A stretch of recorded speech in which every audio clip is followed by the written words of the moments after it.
What's going on, Fort Worth family? It's FortWorthFabian, BigBossFabo back with a video for you guys this evening, man. I'm doing a MrBallen reaction. So today we got top 3 claustrophobic horror stories part 2. So this actually dropped January 11, 2021, over 2 million views, 98,000 likes. Claustrophobia though, it's a scary thing. Me personally, I don't really like being in tight places around too many people, but I don't got that huge claustrophobia or claustrophobic fear to that extent. You know what I'm saying? Like, there's 2 places I don't really like to be at: the mall and Walmart. But I think my claustrophobic associations more so being around a lot of people. I don't like being around too many bodies, and it's like, I don't know, it's like you can't breathe. It gets too hot. That's just me personally. But hey, like, comment, subscribe, hit the notification bell, follow me on Instagram, Twitter, FortWorthFabian. It's the road to 1 million subscribers, man. Peace, love, prosperity, everybody rocking with the channel. I definitely apologize to the subscribers from the last several videos I dropped, man. The audio was kind of off, the distortion from my vocals were off, but that shouldn't be an issue moving forward. I definitely need to troubleshoot more of the audio before I record, obviously. With that being said, I definitely appreciate you guys watching. So like, comment, subscribe, check out my MrBallen playlist, link provided in the description, as well as the pin in the comment section down below. Yeah, keep recommending more MrBallen reactions, man. If you liking these, hit the like button. So let's go ahead and hop into the video. I boot it up. We root it up. Hold up, gang. We root it up. We doing it up. Oh man, look at me messing with the screen though. Honestly, sometimes I like having the camera over on this side, y'all. The webcam, I mean to say, so bear with me. Today, we're going to find out if you're claustrophobic. But before we get into today's stories, if you're a fan of the strange, dark, and mysterious delivered in story format, then you've come to the right channel, because that's all we do, and we upload 3, 4, even 5 times every week. So if that's of interest to you, please ask the like button to deepen the defensive trench around OP Rock, and tell them in exchange they can take home any of the artifacts they pull out of the ground. Also, please subscribe to our channel and turn on all notifications so you don't miss any of our weekly uploads. All right, let's get into today's stories.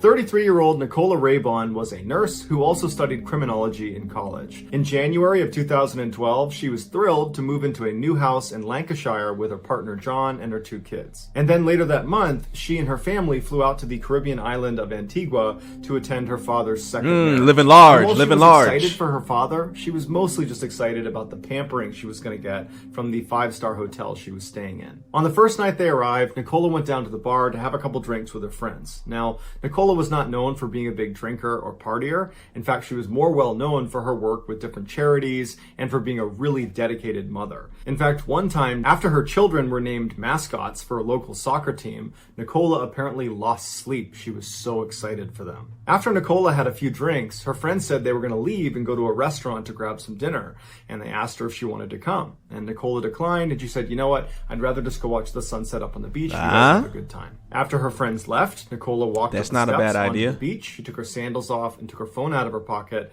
and she put them on a chair and she walked off. Later that night, Nicola's father was supposed to meet up with his daughter, but when he went to their meeting spot, she didn't show up. And so he walked around the hotel asking different guests if they had seen her, and no one seemed to know where she was. But that group of friends that had sat with her at the bar, he found them, and they said, oh yeah, she went on the beach to watch the sunset. And so Nicola's father actually smiled to himself because he thought, great, I can go on the beach, find my daughter, and finally have a... The letdown is on the way. You know what I'm saying? When you always get some type of info from somebody that's not, you never take word. You know what I'm saying? Like, never believe what you hear. Not even the half of what you hear. Never believe what you hear, bro. They always get your hopes up.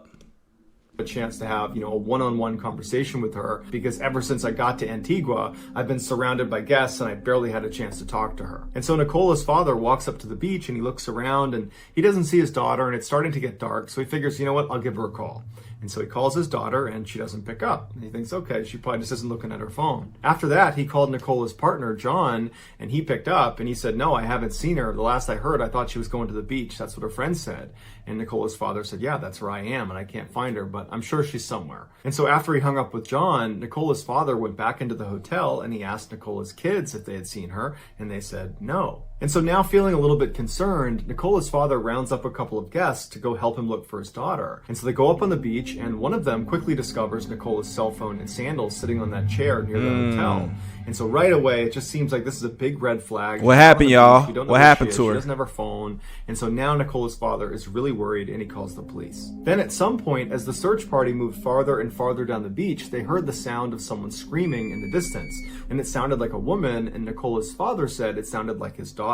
And so they all start running in the direction of the screaming, but it's so far away and it's so dark that they can't make out who it is or even where they are. And after they ran down the beach a ways, the screaming just stopped. And so they really couldn't figure out who it was. And so everyone's just stumped and overwhelmed by the situation. And for the rest of the night, they just continued to look around the beach, and they never found the screaming woman, and they never found Nicola. The next morning, when the police were still on the beach looking for Nicola and now looking in the hotel as well, the tide went out, and that's when they discovered Nicola. After she left the bar, Nicola did go up onto the beach to watch the sunset, and she did it by going down to the water and just walking along the water's edge. And so as she walked away from the resort, watching this beautiful sunset, she walked deeper and deeper into the water until she was almost waist deep. And at some point, she hit a patch of quicksand and sunk into it. And so she began screaming and yelling for help, but no one could hear her. Bruh. Quicksand? So is that common in a lot of parts, I guess? I don't know, I guess a lot of bodies of water when you're waist deep, you just walk around the coast, you're walking along the coastline or something like that. You want to get waist deep or so. There's patches of quicksand you got to be wary of. What? That's the first time I'm hearing something like this. Quicksand? Huh? I thought that was in like The Mummy. That's real. So far away. I'm just playing. And so for hours she sat. I know quicksand's real, y'all, but not in like waist deep water off the coast, off the shoreline. What? Sat there as the tide slowly came in. That's a first. She was just pinned, waiting to drown. And then finally, when people realized she was missing and that search party was within earshot of her, it was too late. The water levels were already at her neck. And by the time they actually got up pretty close to her, the water had gone over her head and she drowned. It turned out the search party was basically right next to her. But by the time they got there, she was already underwater, so they couldn't see her. Wow. Rest in peace. Online on Mac immerses you in a universe with Gates of the Arctic. Be sure to like the video, y'all. Hit Growing that up like in button. Oklahoma, Blake Stanfield loved going out in the wilderness with his father, Neil. The pair were more like best friends than father and son, and they spent as much time together as they possibly could. But by the time Blake was in his 30s, he had become a medical doctor, and so he was really busy, and he was married, and he had a young kid, and so he didn't see his father very much. And then in 2003, when Blake was 38, he moved his family to Alaska, and so he really didn't see his father anymore. But shortly after moving, Blake had an idea. He wanted to surprise his dad on his 65th birthday with a rafting trip in Alaska. It was going to be this great way for the two to reconnect with each other. When he broke the news to his father, Neil was really touched by it and very excited. But never go rafting during the winter. That's just a bad idea. That don't sound like good at all. I feel like rafting season should be in the spring, summer. At the same time, he was a little bit apprehensive, and he asked his son, are we going in a group? Is this going to be a guided rafting trip? And Blake said, oh no, that's the wrong way to do this. We will not have a good time if we go with a group. We're doing this alone. And so Neil said, well, isn't that a little bit risky, just the two of us out in the middle of Alaska? And Blake said, don't worry, I've picked a river that by Alaskan standards is considered leisurely. Alaska. We'll be just fine. Neil was still hesitant about it, but the two of them were very confident outdoorsmen, and so ultimately he just went along with it. So later that year, in early July, Blake and Neil took a float plane out to the gates of the Arctic National Park in Alaska. This park is totally beautiful, but it's also very dangerous because it's full of grizzly bears and wolves, and it's also very remote. There's no people anywhere near this park. It's basically untouched wilderness. Adding to the isolation and danger, Blake and Neil did not have their cell phones or a radio. It was Blake's idea. He said it would be a good idea for us to just totally disconnect and just spend quality time. Bruh, that's a stupid idea. That's like the commonality in a lot of stories where people go missing and die. Or the axe murderer pop out and you got no way to contact help. Yes, let's disconnect from society. Let's go away for 2 weeks. And if we get hurt, we have no way to contact anybody. That is a great idea. Boy, you're dumb. You're real stupid for that one now. You know what I'm saying? I can't, you know, like, you feel me? Like, whoa. And then on top of that, I bet you they didn't tell anybody where they were headed. You know how it's like common to, if you go out to the wilderness or if you're going out into like some type of trip in nature or whatever, like regardless if you have your cell phone or any type of communication, it's advised to let somebody know where you're going so that if you don't turn up, people know where you were, where you headed, so they know where to look. You know what I'm saying? So, time together. And then also Blake had chosen a starting point on this river that was situated basically right in the middle of the park, which meant it was 60 miles away from the nearest human settlement. So after they got dropped off by this float plane and then the captain of that plane took off again, 60 Blake miles? and Neil loaded their stuff into their raft and then they hopped in and they started cruising down this river. At first, their trip was awesome. The weather was perfect, the landscape was beautiful, the water was totally calm, and Neil, he might have had reservations about the safety of this trip, but quickly he was overcome with just how peaceful it was and how wonderful it was to be with just his son out on the open water. And in fact, Blake had intentionally booked this trip 2 weeks before the start of the official rafting season in Alaska, which meant really there was nobody else in the water. It was just those two. And they thought, wow, what luck.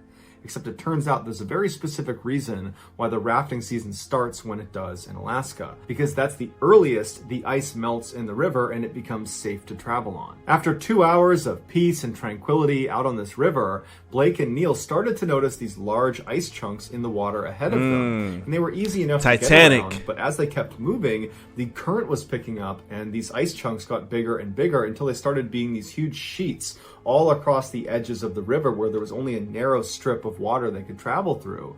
And at some point, Neil asked Blake if it would be a good idea to just pull the raft over to the side of the river and get out and reassess the situation and see if we've reached an anomaly in the river where just this section is frozen, or if this is going to continue for a lot farther, and if so, we need to make alternative plans here. But Blake was not having it. He was stubborn, he wanted to keep going, and he was convinced he could maneuver. This guy, he didn't even listen to the old man at all. Always take wisdom from your elders, bro. Neil knew what he was saying. Now I got it. I don't know why I always got to do that kind of voice to impersonate people. I got it. No, Neil. Damn it, Neil. Listen. And Blake ended up killing them. Maneuver the boat around the ice. And he said, let's just keep going a little bit farther. And so when they went a little bit farther, they reached a point where the current was so strong that they could no longer get out of the river. They had to ride it like a rapid until it stopped. And so as the father and son are fighting with each other about not having gotten out of the river while they still had a chance, they were not paying attention to what was in front of them, and they came around a corner and there was this huge ice shelf that was right across the whole river that basically blocked the whole path. And they turned at the last second. They couldn't do anything either way, but the nose of the raft went directly under the ice shelf and it flipped the raft onto its side, dumping Neil and Blake into frigid Alaskan waters underneath the ice shelf. And Blake would later say that he really believed that this was it. He didn't know how far this ice shelf was going to go on. He's still alive? And so he assumed, I'm about to drown. But they managed to hit this air pocket inside of this ice shelf. The ice basically formed up at a bow, and they both happened to pop up into it, and they gripped onto the ice. And they're looking at each other, and they have no idea how long this ice shelf continues, but the current is pulling them, and they know it's just a matter of time before they get sucked under and go back under the ice. And so they look at each other, and they don't really know what to say, but it's kind of obvious that they think they're about to drown. That's a crazy and at some point, Neil gets sucked under and swept away, and then Blake follows shortly after. And unfortunately, they only tumbled along for about 10 or 15 more feet. Is this a real photo? Again. But much like the boat that could not paddle out of the river because of how strong the current was, Blake and Neil could not get out of the river in time before they hit yet another ice shelf. And the next ice shelf was much longer than the first. And so they knew it was going to happen. They grabbed onto the ice shelf and they're holding on and they're trying to pull themselves back out, but the current's too strong. And at some point they each had to take a big breath and then let go and got pulled directly under the ice. And so the whole time they're pressing their face up against the underside of this ice in hopes they find an air pocket, but they don't. And so the whole time they're just desperately looking for air and they're bumping into the underside of the ice. They have no idea how long it's going to go on for. And so after what felt like an eternity, Blake finally gets shot out the backside of this huge ice shelf. And he's still in the river, but there's no more ice shelves in front of him, and the current had slowed down a little bit, so he was able to make his way to the edge and get out of the water. And he turned to face the water, and his dad was nowhere to be found. And so Blake turns, and he doesn't see his father coming out of the ice. He doesn't know if he's still under, if he came out again. And so he turns and runs downstream in hopes that he might have come out already. And sure enough, he found his dad clutching a rock in the middle of this river farther up. His head was badly bleeding, but he was alive. And so Blake grabbed a stick and was able to bring his father back into shore. Even though they had survived being pulled under the ice, they now had no equipment, no gear, no food, no water, no anything, because it was pulled under the water, and they were soaking wet and becoming hypothermic, and they're in the middle of nowhere with no one nearby to help them, and no one's expecting them. And it was all Blake's fault. Planes are going to be in the area for 2 weeks. Fortunately, Blake had a lighter in his pocket that worked, and so they were able to start a fire and stay warm, and they were able to scare away grizzly bears and wolves. Blake finally walked away from their campsite, which was up on a mountain, and he went down to this river where he was able to flag down a float plane that was not even scheduled to be in the area. It was just totally random, and they saw Blake, they came back, they picked him up, and both men were just fine. They did say that even though the trip was a complete disaster and nearly killed both of them, it did reconnect them in a way that few things could, and their relationship is good as ever. But they both say they will never go rafting again. Never. On July 10th, 1941, a brand new British submarine was commissioned called HMS Umpire. 9 days later, on July 19th, the submarine and her crew were told to meet up with a convoy moving north along the Medway River in England and make their way to Scotland. So Umpire joined up with the convoy, but then they started having engine problems that night, and they began drifting back behind the convoy until they were basically not in the convoy anymore at all. During this time, the commander of the submarine was up in the bridge, which is the area that controls the submarine when it's above surface, just above the wing. The captain of the Umpire was concerned this convoy would not see them when they came through because they were a submarine, so they're sitting low in the water and they're already all dark. They have no lights on the outside on purpose because this was during World War II and they didn't want German ships or planes to spot them. And because of their engine problems, they had drifted away from their convoy, which would have been protection. So the captain decides to deviate from their course to get the submarine clearly out of the way of this convoy. And so when he started turning the submarine, the steering broke, leaving the submarine now turned so its entire side is now facing this convoy, and they were still drifting directly towards this convoy. And so sure enough, before the captain could do anything, one of the larger ships struck the side of the submarine, immediately flooding their forward torpedo room. And for a brief second, the submarine and the ship were kind of mangled together, and then it slipped off the ship and it sunk all the way to the bottom, 18 meters down. The captain, along with the other 3 men that were up on the bridge with him when they were struck, they managed to leap out at the last second and were treading water when this all happened. As for the other 34 crew members, they were stuck inside when it sunk. A number of the crew had been sleeping at the time of the crash, and so all they felt was this crash, the power goes out, they leap out of their beds, and they're landing in waist-deep water, and they're running out into the halls, kind of fumbling around because they can't see anything, and all they can hear is the sound of water pouring inside of their submarine. And so these sailors had gone through all sorts of drills to prepare for this type of scenario where, you know, power's out and you're sinking, and so they know by touch how to get to the one area that has an escape hatch, which is the engine room. And after 20 of them got inside the engine room, the water levels in the hallway were getting so high that it was spilling into that room, and it was getting to the point where if they didn't seal the door, they were going to flood this one room that was their only chance of survival. And so they had to make the heartbreaking decision to lock and seal that door, meaning the 14 other sailors on the other side, if they hadn't already died, were now condemned. But for the 20 men who now were going to be able to use this escape hatch, there was no guarantee that would work. Because to use the escape hatch on a submarine, you need to understand how it works. You can't just open a hatch on a submarine. It won't open. The pressure from the seawater presses down. The bad thing about like sinking in a submarine, right, comparison to a boat, like a submarine, like the fact that it's an underwater type of vessel, it's like half the job's already done. If you're sinking, you're already halfway there. You know what I'm saying? Like, you underwater, bro. Like, damn, that's the thing, bro. Like, sinking in a submarine, you're already sunk. So you ain't really sinking. You're just going further down. That's a good way to put it. At least a ship's above water. So it's going to take time to get below water. In a submarine, bro, I don't know. That's a tough one. On it to where it literally cannot open. You might be able to open it a crack if you use a tool, but that's about it. In order to open the escape hatch, you need to use something called a lockout chamber. And so a lockout chamber is like this really tight claustrophobia inducing thing that looks an awful lot like a gas chamber, where you step through one hatch and you shut it and you seal it so it's watertight, and then above you is your escape hatch. But you can't open it until the pressure inside of the chamber has been equalized. And the way they do that is they flood the inside of the chamber the escapee is in. And so you're standing inside of this tight space, totally sealed in, and there's a control panel inside the chamber itself and also inside the sub. I ain't gonna lie, out of all the stories, this is the most claustrophobic sounding one. None of the other ones sounded claustrophobic. It was just like quicksand and just drowning. That's not really being in a, I don't know, that's not claustrophobic to me. The other one, like getting sucked under like ice sheets in a rapid river, whatever it was, that's not claustrophobic. Claustrophobia is tight spaces to me, like being trapped in the elevator maybe, or like in a box, or somebody puts you into it, like, I don't know, a tight spot, or you have to crawl in a small tunnel or something like that. That's claustrophobia to me, bro. That's creepy to me.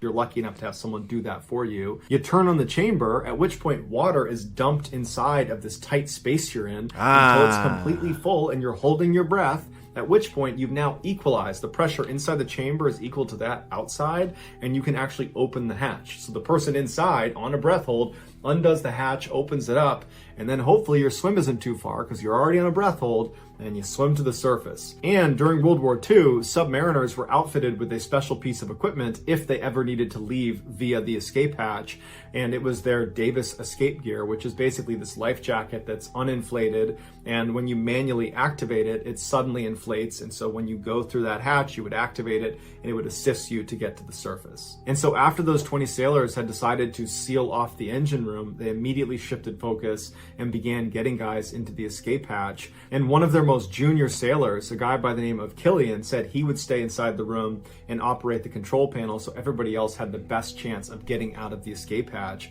And so sure enough, he put all 19 into the hatch and he got them out of the submarine. Yeah, the boy. And he, on his own, had to get in the hatch, seal it himself, and control the panel in total darkness, flood the space, open it up, and shoot to the surface. He would live, and he would be awarded the British Empire Medal for bravery. One junior officer named Edward Jones was one of the 14 men that did not get to the engine room before they sealed it off. And when he got there and realized the situation, he turned around and looked down the hall, and there were only 3 other men that were standing there. And he didn't know how many had made it in the engine room. He figured this was the only 4 that had not made the cut. But in fact, there was actually 10 other people that were just stuck in various places inside of the submarine. But Jones decided he only had these guys in front of him, and so he said, hey, come with me, I have an idea. As Jones led them down this hallway, the water levels had risen up to their necks, and all these circuits on the walls were starting to spark all around them.